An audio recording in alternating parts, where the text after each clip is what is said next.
Hi hello வாங்க இன்றைக்கி கடாய் பன்னீர் தாங்க செய்ய போகிறோம். எப்படி செய்கிறதுன்னு நம்ம பார்க்கலாம். மீடியம் சைஸில் ஒரு குடமிளகாவும் ஒரு வெங்காயம் மீடியம் சைஸில் எடுத்து ரெண்டும் நம்ம மீடியம் சைஸாக கட் பண்ணி இந்த கடாயில் நல்லா ஃப்ரை பண்ணிக்கலாம். லைட்டாக உப்பு சேர்த்து ஒரு ஸ்பூன் எண்ணெய் சேர்த்து பாருங்கள், இந்த அளவுக்கு ஃப்ரை ஆகணும். இதை ஒரு பிளேட்டுக்கு நம்ம மாற்றிக்கலாம்.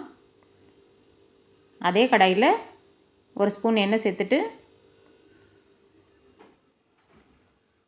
ஒரு 4 பல்லு பூண்டு,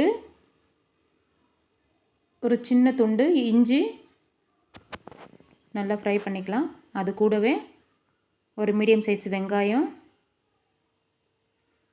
அதையும் நல்லா ஃப்ரை பண்ணிக்கலாம்.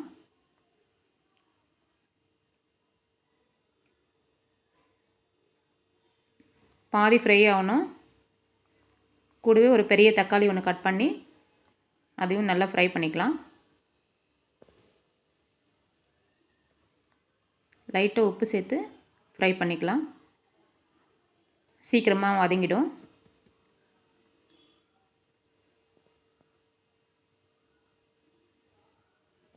பாருங்கள், இந்த அளவுக்கு வதங்கினா போதும்.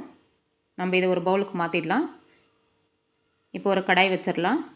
கடாய் பன்னீருக்கு தேவையான மசாலா: காஞ்ச மிளகா 5, ஒரு பட்டை, 3 லவங்கம், கொஞ்சம் சீரகம், தனியா ஒரு 2 ஸ்பூனு, ஒரு பிரியாணி இலை, இது எல்லாமே ஒரு கடாயில் சேர்த்து பொன்னிறமாக நம்ம வறுத்து எடுத்துக்கலாம். வறுத்து ஒரு மிக்ஸி ஜாரில் நம்ம மாற்றிக்கலாம். அதையே மீடியம் சிம்மில் வச்சு பொன்னிறமாக வறுக்கணும். பாருங்கள், நல்லா வறுப்பட்டுருச்சு. நம்ம இப்போது ஒரு பிளேட்டுக்கு மாற்றிட்டு அதே கடாயில் தேவையான அளவு ஒரு 2 ஸ்பூன் அளவுக்கு எண்ணெய் ஊற்றிக்கலாம். எண்ணெய் நல்லா சூடு ஏறிடுச்சு. பன்னீர் மீடியம் சைஸில் துண்டு துண்டாக நறுக்கி நம்ம லைட்டாக ஃப்ரை பண்ணி எடுத்துக்கலாம், பொன்னிறமாக வர அளவுக்கு. பாருங்கள், இந்த அளவுக்கு பொன்னிறமாக ஃப்ரை பண்ணி எடுத்துக்கலாம்.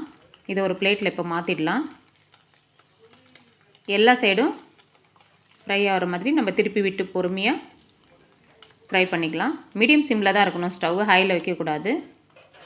லைட்டாக ஃப்ரை ஆனால் போதும், இல்லைன்னா லப்பர் மாதிரி ஆகிடும். லைட்டாக ஃப்ரை பண்ணி எடுத்துக்கலாம். அவ்வளோதாங்க, நல்லா ஃப்ரை ஆகிடுச்சு. நம்ம இதை ஒரு பிளேட்டுக்கு மாற்றிடலாம். பாருங்கள், ஒரு பிளேட்டில் மாற்றியாச்சு. நம்ம இப்போ மசாலாவை பொடி பண்ணி அரைச்சி எடுத்து வச்சுருக்கோம். தக்காளி தேங்காயும் அரைச்சி எடுத்து வச்சுருக்கோம். அதே கடாயில் கொஞ்சமாக எண்ணெய் இருக்குது. அது கூடவே இன்னும் கொஞ்சம் எண்ணெய் சேர்த்து நான் பட்டர் ஒரு ஸ்பூன் சேர்க்குறேன். பாருங்கள், நல்லா கரைஞ்சிருச்சு. அரைச்சி வச்சுக்கிற வெங்காயம், தக்காளி, இஞ்சி, பூண்டெல்லாம் இப்போ இதில் சேர்த்துக்கலாம். அந்த பேஸ்ட்டு சேர்த்து நல்லா ஃப்ரை பண்ணிக்கலாம், எண்ணெய் பிரிஞ்சு வர அளவுக்கு. நம்ம காரத்துக்கு கொஞ்சமாக மிளகா பொடி சேர்த்துக்கலாம். உப்பு தேவையான அளவுக்கு பார்த்து சேர்த்துக்கலாம். எவ்வளோ வேணும்னு பார்த்து நீங்கள் சேர்த்து நல்லா ஃப்ரை பண்ணிக்கோங்க. பாருங்கள், நல்லா கலக்கி விட்டுடலாம். நல்லா மிக்ஸ் ஆனதுக்கு உடனே நம்ம இப்போ அரைச்சி வச்சுக்கிற கடாய் பன்னீருக்கு இந்த பொடியை இதில் சேர்த்திடலாம். இதுதான் கடாய் பன்னீரோட மசாலா. நல்லா டேஸ்ட்டாக இருக்கும், நல்லா வாசனையாக. நல்லா மிக்ஸ் பண்ணிடலாம். உடனே குடமிளகாவும் பன்னீரும் நம்ம ஃப்ரை பண்ணி வச்சுருக்குறோம் இல்லையா, வெங்காயம்லாம், அதெல்லாம் இப்போ நம்ம சேர்த்துக்கலாம். சேர்த்துட்டு நல்லா கலக்கி விட்டுடலாம்.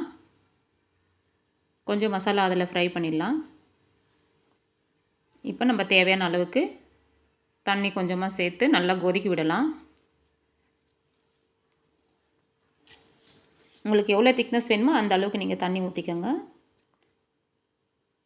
ஒரு 5 நிமிஷம் நல்லா கொதிச்சா போதும். கலக்கிட்டு நல்லா கொதிக்கட்டும். உங்களுக்கு இந்த கிரேவி பிடிச்சிருந்தா கமெண்ட் பாக்ஸில் கமெண்ட் பண்ணுங்கள். எப்படி இருக்குன்னு செஞ்சு சாப்பிட்டு பார்த்துட்டு.